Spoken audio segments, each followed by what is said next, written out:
자, 우리 지금 화면에 보이십니까? 종교 개혁 주일. 오늘이 무슨 날일까요? 종교 개혁 주일이란 무엇을 뜻하는 것일까요? 바로 교회의 생일이기도 합니다. 개신교의 생일이죠. 생일이라고 하면 뭐 기쁜 날이로 생각할 수 있겠지만 사실은 기쁘면서도 슬픈 날이기도 합니다. 왜냐하면 원래 교회라고 하면 천주교, 우리가 요즘 말하는 천주교를 포함한 카톨릭을 포함한 모든 것을 다 우리는 원래 교회라고 합니다. 교회라는 것은 큰 의미의 개념이고 우리 이제를 뜻할 때는 개신교라고 하죠. 그러니까 기독교라고 해도 그것도 큰 개념이 되겠죠. 근데 우리가 이 지금 종교 개혁 주일이라고 하는 것이 기쁘면서도 슬픈 날이라는 건 왜 그러냐?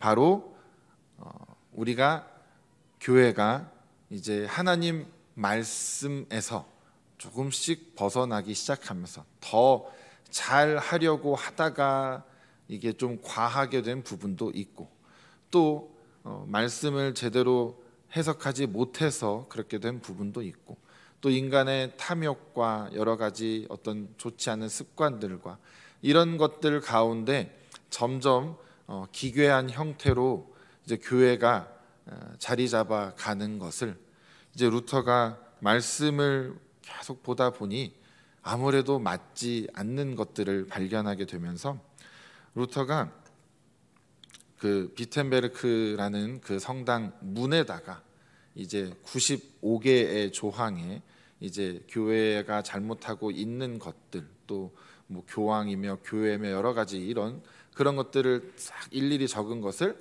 그곳에 이제 붙이게 되죠.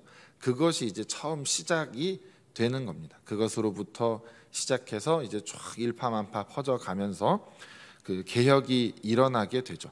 루터가 개혁의 최초는 아니었습니다. 그 전부터 개혁을 하려던 사람들은 있었지만 이제 그 루터의 시작점이 이제 점점 쫙 퍼지면서 또 각 제후들과 또 이렇게 뜻이 맞아 떨어지면서 여러 가지로 이렇게 루터가 개혁을 성공하게 된 부분들이 있습니다. 사실 루터는 교회를 완전히 이렇게 분리시켜서 나와야겠다 뭐 이렇게 생각하고 시작한 것은 아니었고 정화하고자 시작했던 것인데 결과적으로는 이렇게 개신교가 따로 독립되어 나오게 되는 그런 일이 되었죠. 그래서 우리가 그것을 기념하는 주일입니다. 그러니까 어떤 면에서는 우리 온누리 교회가 시작한 우리의 날, 그건 우리 교회적으로 중요한 날이지만 이 또 종교개혁 주일은 전 교회가 함께 개신교가 함께 반드시 기념해야 할 아주 중요한 날입니다. 왜 기념을 해야 하느냐? 바로 이 개혁의 정신을 우리가 잃어버리지 말자라는 것입니다. 그래서 아까 보여주신 그 사진에 보면 아래에 우리는 보이십니까? 개혁되어야 합니다. 원래 저것이 교회는 개혁되어야 합니다라는 그 문구인데 이제 우리라고 제가 좀 바꿔서 저기에 해 놓았습니다. 저 가운데 있는 것이 좀 글씨가 보이시는지 모르겠습니다. 그동안 교회에 계속 붙어 있었으니까 아시겠죠? 한번 읽어보실까요? 오직 성경, 오직 믿음, 오직 은혜, 오직 그리스도, 오직 하나님께 영광. 이 5가지가 이 종교개혁, 그 개혁의 5대 정신이라고 합니다. 그래서 성경, 은혜, 믿음, 그리스도, 하나님께 영광. 5가지를 다 우리가 이야기하자면 시간이 부족하죠. 그래서 오늘은 특별히 설교 안에 제가 딱 집어서 말씀을 드리게 될지 모르겠지만 오직 은혜와 오직 믿음이 오늘 우리가 만나게 될 본문과 많이 맞닿아 있는 그런 부분이 됩니다. 그래서 오늘 이 정해진 본문을 따라서 가지만 또 종교개혁주일과 어쩌면 이렇게 딱 맞아떨어지는 본문이 될까라는 놀라움을 금치 못하면서 우리가 오늘 본문 속으로 함께 들어가 보도록 하겠습니다. 먼저 우리가 아주 그 중요한 오늘 본문을 만나게 되었는데 누가복음 18장 9절부터 14절의 말씀이죠. 예수님께서 또 비유를 이제 말씀하시기 시작하십니다. 처음에 어떻게 이 본문이 시작을 하냐면 한번 읽어보실까요? 또 자기를 의롭다고 믿고 다른 사람을 멸시하는 자들에게 이 비유로 말씀하시되, 이 한 절만 가지고도 우리가 오늘 밤을 새도록 이야기해도 끝나지 않을 정도로 정말 중요한 구절입니다. 지금 이 예수님께서 들려주시는 비유의 대상이 누구라고 하십니까? 비유를 들려주기 위한 자들, 바로 두 부류 혹은 한 부류죠. 둘 다일 수도 있겠죠. 자기를 의롭다고 믿는 자들, 그리고 다른 사람을 멸시하는 자들. 이게 두 부류가 아니라 사실은 한 부류입니다. 왜냐? 자기를 의롭다고 믿는 사람들이 보통 남을 멸시하기 때문입니다. 그렇다면 지금 이 말씀이 예수님께서 그 옛날 그 당시에 들려주고자 하셨던 이 말을, 지금 이 비유를 듣고 있는 자들과 또 오늘 이 말씀을 듣는 우리와 그들과 과연 무엇이 다를까? 혹은 무엇이 같을까? 그것을 우리가 잘 생각해 보셨으면 좋겠습니다. 오늘 우리에게 이 비유가 주어지는 것은, 저는 그렇게 생각해 하셨으면 좋겠습니다. 한 사람도 이 첫 번째 구절에서 빠져나갈 사람은 없다. 단 한 명도, 저를 포함한 단 한 사람도 저 구절에서 자유로울 수 있는 사람은 없다. 즉 다시 말하면 이건 오늘 나에게 하시는 하나님의 말씀이자 일침이자 일갈이자 하나님의 선포다라고 생각하고 꼭 들어주시기를 바랍니다. 제가 왜 이렇게 세게 말하느냐? 종교개혁주의이지 않습니까? 개혁해야 됩니다. 뭘요? 나를, 나 자신을 개혁해야 됩니다. 오늘 이 말씀이 여러분들을 정말 개혁하게 되는 말씀이 되기를 바랍니다. 예수님께서 이렇게 먼저 이제 시작하시죠. 그러면서 이야기를 시작하십니다. 두 사람이 등장을 하죠. 바리새인과 또 세리입니다. 두 사람이 기도하러 성전에 올라갔다라고 되어 있습니다. 먼저 바리새인이 등장을 하죠. 여기서 우리가 10절에 하나 또 기억해야 할 단어가 하나 등장을 합니다. 바로 올라간다라는 단어를 그냥 기억만 해두시기를 바랍니다. 자, 이제 바리새인이 기도를 합니다. 뭐라고 기도하냐면 그냥 감사 기도죠. 감사 기도. 우리 감사 기도 얼마나 많이 합니까? 또 다음 주에 추수 감사절이 있지 않습니까? 근데 어떻게 기도하냐면 나는 토색하는 자, 즉 탐하는 자들, 또 불의를 행하는 자들이나 간음하는 자들과 같지 않은 것을 너무 감사합니다. 그리고 나서 싹 옆을 봤더니 세리가 있네요. 이 세리와도 같지 않음을 감사합니다. 이렇게 하나님께 감사의 기도를 올려드리고 있습니다. 그러면서 저는 일주일에 2번이나 금식을 하고 또 제가 얻는 모든 소득의 11조도 드리고 있습니다. 이렇게 고백을 합니다. 11조를 잘 하시는 분들은 이제 지금 여기서 빠져나갈 수가 없어요. 11조를 잘했는데 바리새인과 비슷한데? 이렇게 생각하실 수도 있겠지만, 자, 어떤 의미인지 한번 보겠습니다. 그런데 세리는요 좀 모습이 다르죠. 멀리 서서 감히 눈을 들어 하늘을 쳐다보지 못했다라고 되어 있습니다. 그럼 바리새인은 지금 어딜 보고 기도하고 있겠습니까? 하늘을 우러러 보며 감사를 드리고 본인의 의로움을 지금 막 하나님께 아뢰고 있습니다. 세리는요 감히 눈을 들어 하늘을 보지도 못하고 다만 가슴을 치며 이르되 하나님이여 불쌍히 여기소서 나는 죄인이로소이다. 이렇게 고백합니다. 그게 답니다. 더 이상 하나님께 드릴 말씀이 없었던 것 같습니다.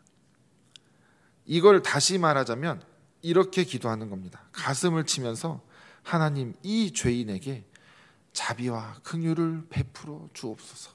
이렇게 지금 기도하고 있습니다.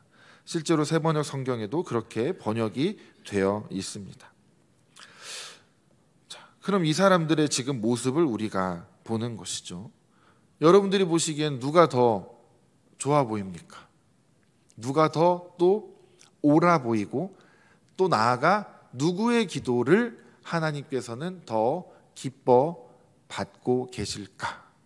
우리는 결말을 아는 자들이니까. 누굴까요? 세리, 세리의 기도. 그럼 자, 세리의 기도를 하나님께서 받으시는 이유는 무엇일까요? 세리는 자기 민족을, 동족의 돈들을 갈취해서 로마에 갖다 바치는 사람입니다. 아주 나쁜 놈 중에 나쁜 놈. 제일 싫어하는 자가 바로 세림입니다. 우리로 말하자면 일본의 앞잡이. 딱 그 자가 바로 세리입니다. 자, 그럼 여러분, 바리새인은 누굽니까? 민족 대표 33인 같은 인물입니다. 그럼 여러분, 누구의 기도가 지금 여러분 옳아 보일까요? 거기 여러분이 현장에 있었다면. 저 바리새인이라는 말 자체가 우리는 부정적이니까. 예를 들어 목사님이겠죠. 우리 목사님 역시 놀랍다. 어떻게 저렇게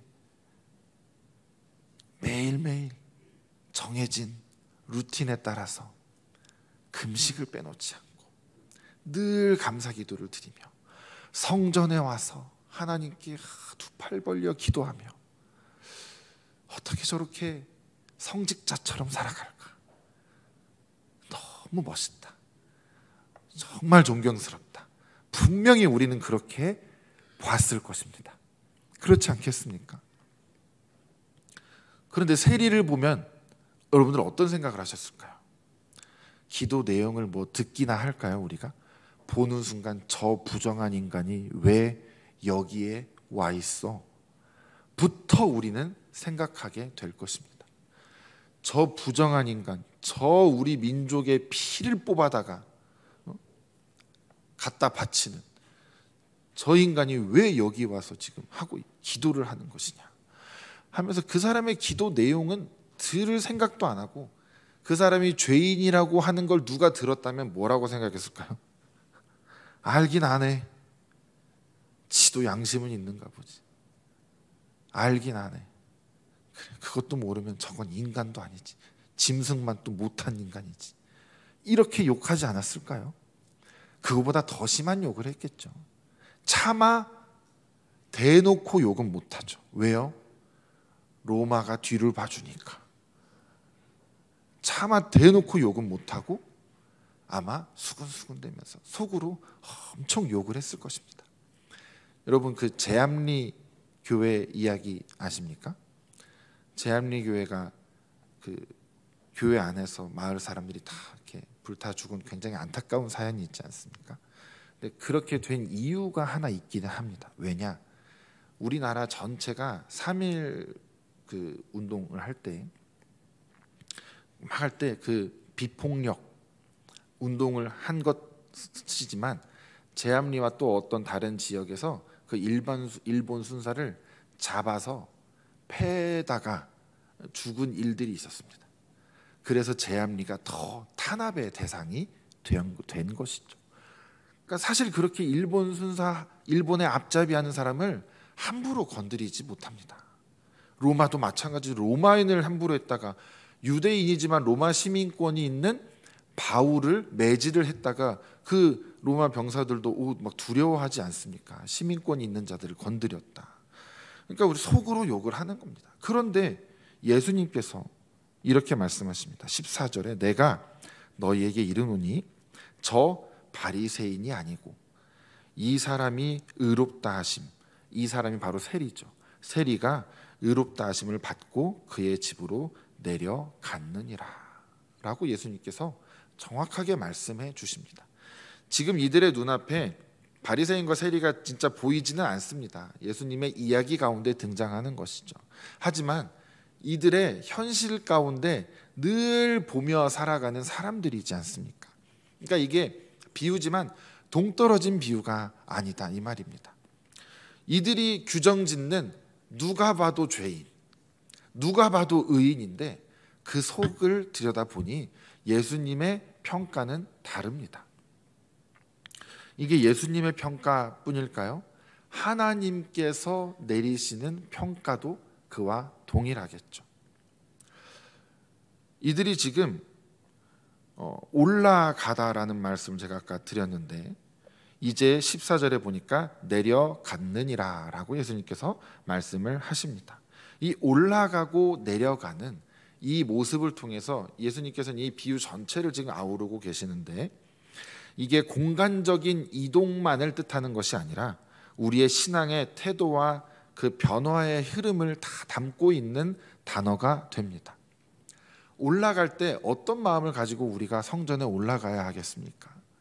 하나님을 예배하고자 하는 그 귀하고 거룩하고 감사한 마음도 있고 또한 주님 전에 나아가 내가 또 세상에 살면서 주님 말씀대로 살지 못하고 내가 죄지었던 그 정말 안타까운 통회하는 마음을 가지고 우리는 성전에 올라가야 합니다.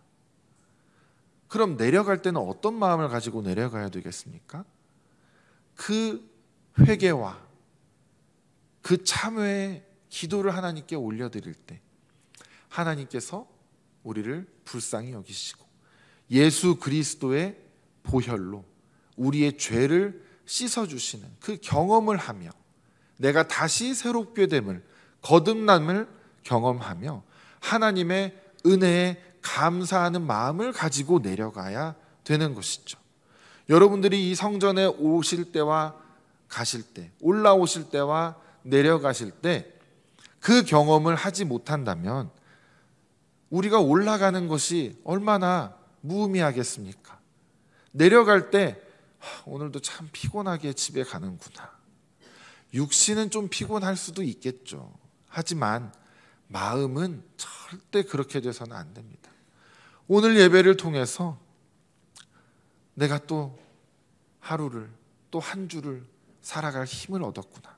오늘 예배를 통해서 지난 한 주간 또 어제 내가 죄 가운데 있었던 나의 참 부족함, 나의 연약함, 나의 악함을 내가 주님께 다 토로하고 주님께서 오늘 또 나의 죄를 사해 주셨구나. 이 예배야말로 내가 죽음에서 삶을 경험하는 정말 귀하고 복된 자리구나. 우리는 매번 예배에 나올 때마다 그것을 경험해야 하는 것입니다. 이 세리가 바로 그것을 경험한 자이죠. 물론 세리가 하나님의 음성을 듣거나 이런 것들을 경험하지는 못했겠죠. 그냥 거기 와서 죄인입니다 하고 또 돌아가서 또 자신의 삶을 이어나가겠죠. 자기 동족들에게 또 그 일을 행하면서 속으로는 계속해서 내가 참 이렇게 몹쓸 짓을 하면서 살아가는 나의 삶이 참으로 왜 어쩌다 이렇게 됐을까? 계속해서 그것을 고민하고 또 고민하고 주님 앞에 와서 회개하며 그렇게 살아가고 있는 것입니다. 답을 얻지 못했어도 하나님의 음성이 들려오지 않았어도 제사장이 너의 죄를 사한다 공식적으로 선포해 주지 않았어도 세리는 알지 못하는 그 사이에 하늘에서 하나님께서는 분명히 이 세리의 죄를 용서하셨다라는 것입니다. 그리고 나서 이 용서가 어디로 나아가느냐? 바로 하나님께서 의롭다고 해 주시는 것. 진정한 의인이 이 바리새인이 아니라 이 세리가 하나님께서는 더 의롭다라고 해 주시는 것입니다. 그리고 예수님께서 말씀하시죠. 자기를 높이는 자는 낮아지고 자기를 낮추는 자는 높아진다. 여러분, 우리가 스스로를 높이고 낮추는 것을요, 어디를 기준으로 삼아야 되겠습니까? 자, 2초 시간을 드리겠습니다.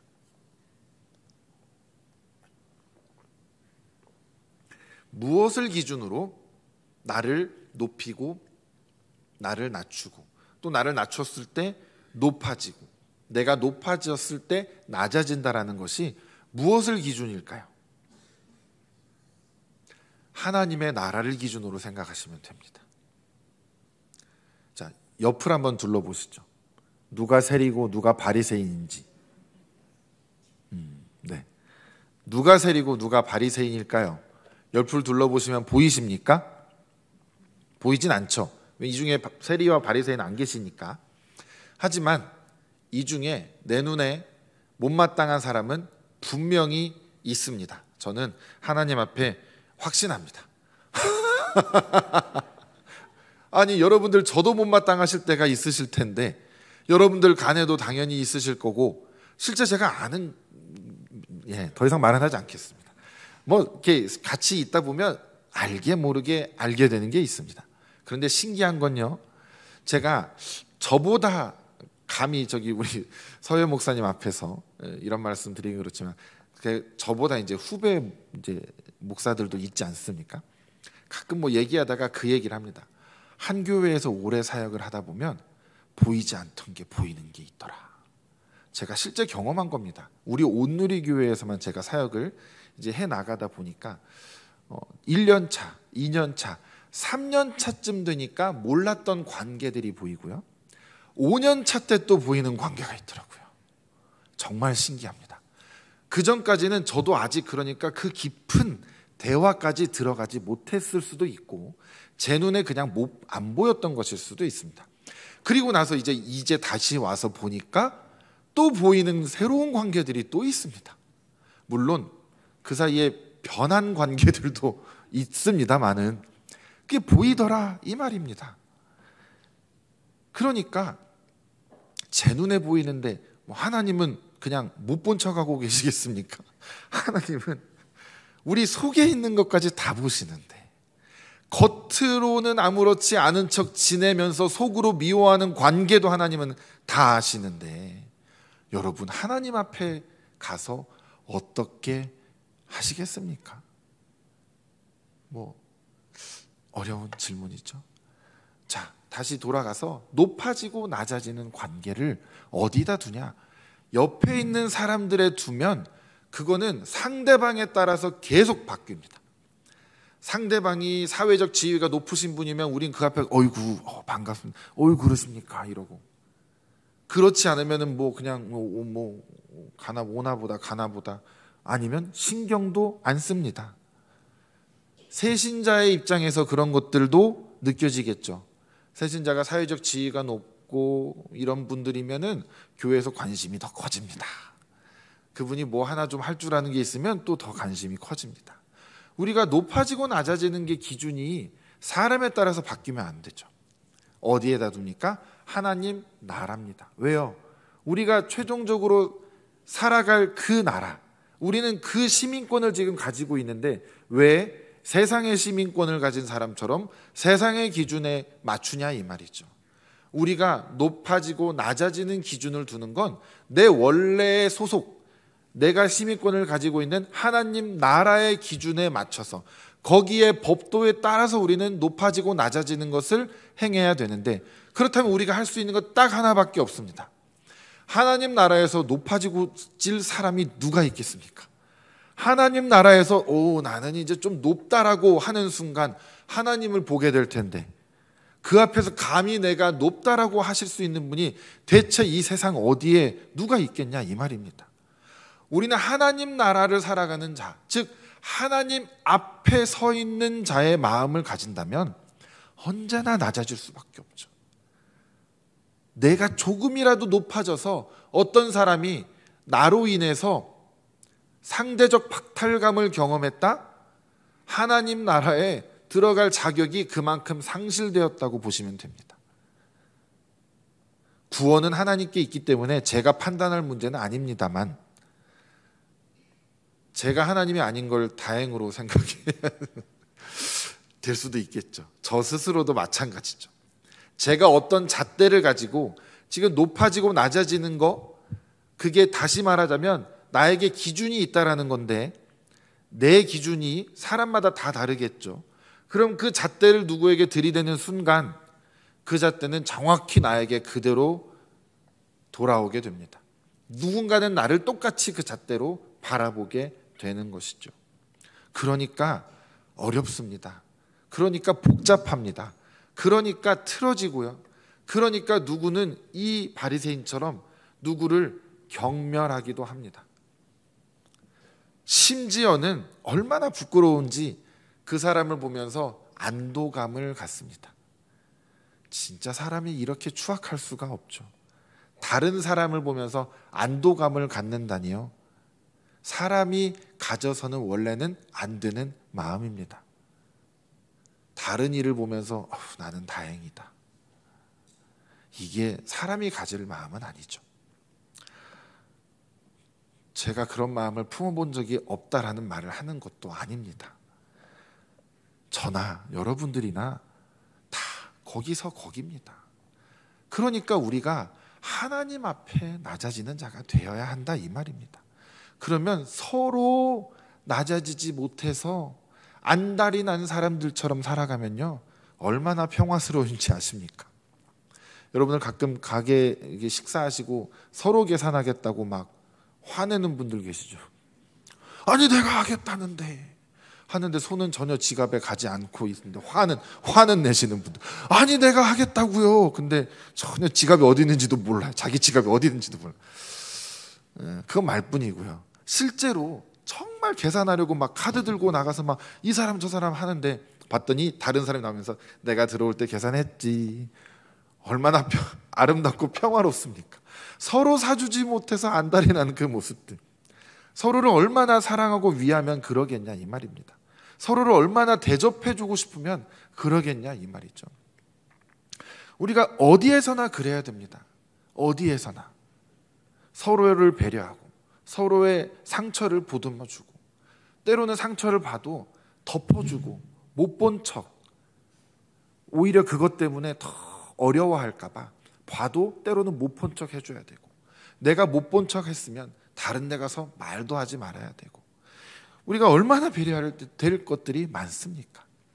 이 바리새인은 저 세리와 같지 않음을 감사한다라는 걸 사람들이 들리게 지금 말하고 있습니다. 그 과정에서 그 세리를 사람들이 얼마나 또 더 미워하게 되겠습니까? 세리가 잘못한 거 분명히 있죠. 그렇지만 하나님 보시기에 자신의 잘못을 통회하는 사람은 결국엔 세리였다 이 말입니다. 바리새인은 자신이 무엇을 잘못하고 있는지조차 모릅니다. 자, 오늘 그럼 바리새인이 잘못한 것은 무엇일까요? 이것을 우리는 놓치면 안 됩니다. 세리를 경멸한 것, 네, 잘못한 거 맞죠. 세리가 잘못한 부분이 있을지라도 그것을 경멸하는 것은 참 사람이 품어서는 안 될 마음입니다. 그런데 왜 경멸하게 되었을까요? 바로 바리새인은 자신에 대한 평가를 자신이 내렸기 때문입니다. 나는 의롭습니다. 자기 의를 자기가 가졌습니다. 우리를 의롭다고 해주시는 분은 오직 우리 하나님 한 분밖에 계시지 않은데 바리새인은 내가 이 정도 하면 됐지, 이 정도 하면 나는 조금 더 낫지, 이 공동체에서 나 정도 하면 괜찮지라는 생각을 스스로 가졌다 이 말입니다. 여러분들이 성경에 위배되지 않는 모든 것을 다 하고 계시고 모든 헌금 생활 11조부터 감사헌금 모든 헌금을 다 하시고요. 11조도 얼마나 철저하게 이론까지 다 하시면서 이렇게 하셨어도요. 바리새인과 같은 마음을 품는 순간 그냥 다 무너지는 겁니다. 여러분들이 열심을 다해서 했던 그것이 여러분들을 잡아매는 족쇄가 될 수 있다는 겁니다. 그렇다고 하지 말아야 되느냐? 그것이 제일 하지 말아야 될 마음입니다. 왜요? 사단이 그 부분들을 자꾸 공략합니다. 자꾸 공격합니다. 이 정도면 나는 이제 보니까 나만큼 하는 사람이 없어요. 나만큼 교회에 열심인 사람이 없어요. 나만큼 교회를 사랑하는 사람이 없고 나만큼 뭘 생각하는 사람이 없어요. 그러다 보니까 나만큼 지적질을 해야 되는 사람도 없습니다. 다른 사람들 입장에서는. 그럼 그게 옳으냐 이 말입니다.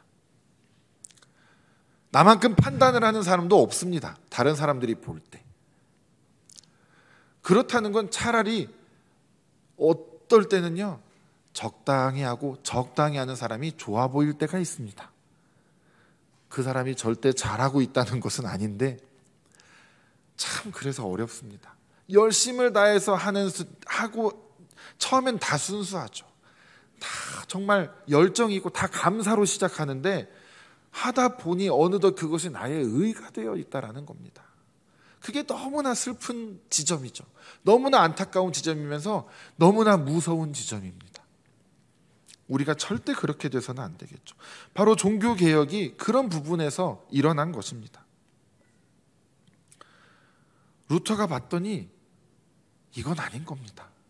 아니어도 너무나 아닌 겁니다. 제가 나중에 기회가 되면 루터의 그 논문을 가지고 우리가 설교 때 조금 이렇게 나누는 시간들을 좀 가져보면 좋겠는데, 정말 루터는 철저하게 말씀의 기초에서 모든 것을 보기 시작했습니다.